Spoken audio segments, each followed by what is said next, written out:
வணக்கம் நண்பர்களே.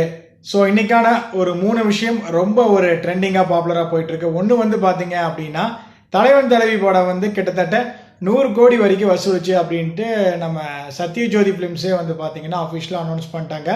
விஜய் சேதுபதி அவரோட கேரியர்லேயே வந்து பார்த்தீங்கன்னா தலைவன் தலைவி வந்து ஒரு முக்கியமான ஒரு படமாக அமைஞ்சிருக்கு. அதுவும் ஒரு ஃபேமிலி சப்ஜெக்டாக இந்த மாதிரி ஒரு 100 crore அப்படிங்கிறது அது இவருக்கு இதுதான் முதல் முறை.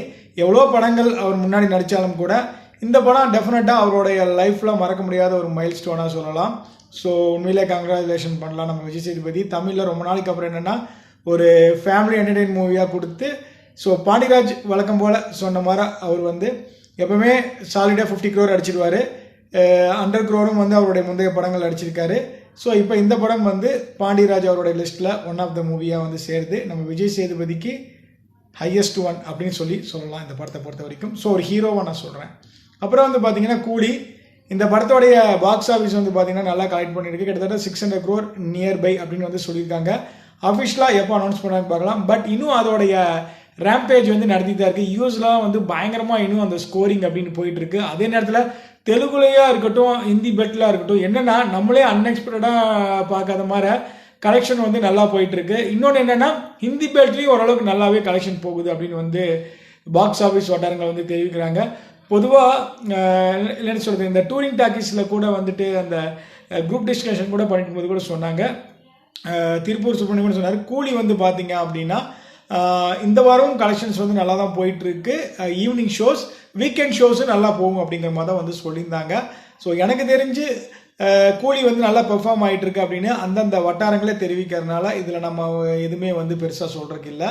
ஸோ கூலி as is performed very well. So எனக்கு தெரிஞ்சு ஒரு 700 கோடி வரைக்கும் தொடலாம் அப்படின்னு நினைக்கிறேன். ஃபேமிலி ஆடியன்ஸ் மட்டும் அந்த எடுத்துகிட்டு யூபார் ஏன்னு போட்டாங்கன்னா ஃபேமிலி ஆடியன்ஸ் வச்சு ஒரு வாரம் ஓட்டலாம். அதுவும் மதராசி வந்து ஒரு ஹார்ட்லி நெக்ஸ்ட் வீக் வந்துருச்சு அப்படின்னா டெஃபினட்டாக கூலியோடைய வசூல் கொஞ்சம் குறைய ஆரம்பிக்கலாம். அதே நேரத்தில் வந்து பார்த்தீங்கன்னா மதராசியோட ட்ரெய்லர் பார்த்தாங்க. எனக்கு என்னென்னா ஒரு ஹானஸ்ட்டாக சொல்லணும் அப்படின்னா பெருசாக ஹைப்போ வந்து எதுவுமே இல்லை. சும்மா ஒரு ஃப்ளாட்டாக ஒரு ட்ரெய்லர் பார்த்த மாதிரி தான் இருந்தது. எப்போ போல் ஒரு ஆக்ஷன் ஹீரோவை பார்க்குற மாதிரி ஒரு இதுதான் இருந்தே தவிர மற்றபடிக்கு எந்த ஒரு ஸ்பெஷாலிட்டியும் கிடையாது. சிவகார்த்திகேயன் அந்த இடத்துல வந்து ஒரு ஆக்ஷன் ஹீரோவை பார்க்குறக்கு கொஞ்சம் ஒரு டிஃப்ரெண்ட்டாக இருக்குது. பட் என்ன சொல்கிறது, அதாவது அவ்வளோ ஒரு சீரீஸாக அவ்வளோ ஒரு ஆக்ஷன் ஹீரோவாக பார்க்குறக்கு வந்து சிவகார்த்திகேயன் கொஞ்சம் ஒரு மாதிரி தான் இருக்குது. பட் படம் பார்த்ததுக்கப்புறம் நம்ம எதுவும் சொல்ல முடியும். படம் பார்க்காம சும்மா ட்ரைலர் வச்சு நம்ம கணிக்க முடியாது. ட்ரைலர் நல்லா இருக்கிற படமே மண்ணை கவுது. சில நேரம் ட்ரைலர் நல்லா இல்லை அப்படின்னு பார்க்கும்போது அந்த படம் சூப்பர் ஹிட் ஆகுது. ஸோ இந்த மாதிரி நம்ம நிறைய விஷயங்கள் பார்த்துருக்கோம். சரிங்க, இதுதான் ஹாட் டாபிக் ஆஃப் கோலிவுட் இப்போதைக்கு. அதே நேரத்தில் கடைசி ஒரு விஷயத்த சொல்லி முடிக்கிறேன்.